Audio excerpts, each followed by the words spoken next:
ನಿನ್ನೆ ಹೊಡೆದಿರೋಂತ 256 ರನ್ ಇದೆಯಲ್ಲ, ಇದು T20 ವರ್ಲ್ಡ್ ಕಪ್ ಇತಿಹಾಸದಲ್ಲೇ ಸೆಕೆಂಡ್ ಹೈಯೆಸ್ಟ್ ಸ್ಕೋರ್. 260 ಶ್ರೀಲಂಕಾ ಹೊಡೆದಿದ್ರು ಅಗೇನ್ಸ್ಟ್ ಕಿನಿಯಾ ಇನ್ 2007. ಅಂದ್ರೆ ಇಲ್ಲಿ ಎಷ್ಟು 2007 ಅಂದ್ರೆ ಕ್ಲೋಸ್ ಟು 20 ಇಯರ್ಸ್ ಆದ್ಮೇಲೆ ಬಂದಿರೋದು ಈ 256. ಸೊ ಈಗ ಲಾಸ್ಟ್ 2 ಡೆಕೆಡ್ಸ್ ಅಲ್ಲಿ ಆಲ್ಮೋಸ್ಟ್ ಯು ಕ್ಯಾನ್ ಸೇ ಇದೇನೆ ಹೈಯೆಸ್ಟ್ ರನ್ಸ್. ಆದ್ರೂ ಕೂಡ ಕನ್ವಿನ್ಸ್ ಆಗಿಲ್ವಂತೆ ಸುಮಾರು ಜನ, ಇನ್ಕ್ಲೂಡಿಂಗ್ ನಮ್ ಪ್ರಣವ್ ಅವರು.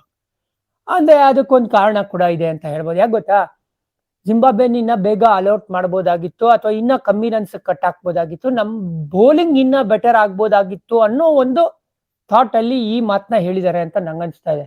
ಯಾಕೆ ಗೊತ್ತಾ, ವರುಣ್ ಚಕ್ರವರ್ತಿ ನಿನ್ನೆ ಕೂಡ ಸ್ವಲ್ಪ ದುಬಾರಿ ಆಗಿದ್ದಾರೆ. ವರುಣ್ ಚಕ್ರವರ್ತಿ ಈ ತರ ಬ್ಯಾಕ್ ಟು ಬ್ಯಾಕ್ ಗೇಮ್ಸ್ ಅಲ್ಲಿ ವಿಕೆಟ್ ಟೇಕಿಂಗ್ ಆಗದೆ ಇರೋದು, ರನ್ಸ್ ನ ಕನ್ಸೀಡ್ ಮಾಡಿರೋದು ಒಂದ್ ಸ್ವಲ್ಪ ಕ್ವಶನ್ ಮಾರ್ಕ್. ಆಮೇಲೆ ಬುಮ್ರಾಗೂ ನೆನೆ ಅಂತ ಗ್ರೇಟ್ ಡೇ ಅಂತಾನು ಹೇಳಕ್ಕಾಗಲ್ಲ.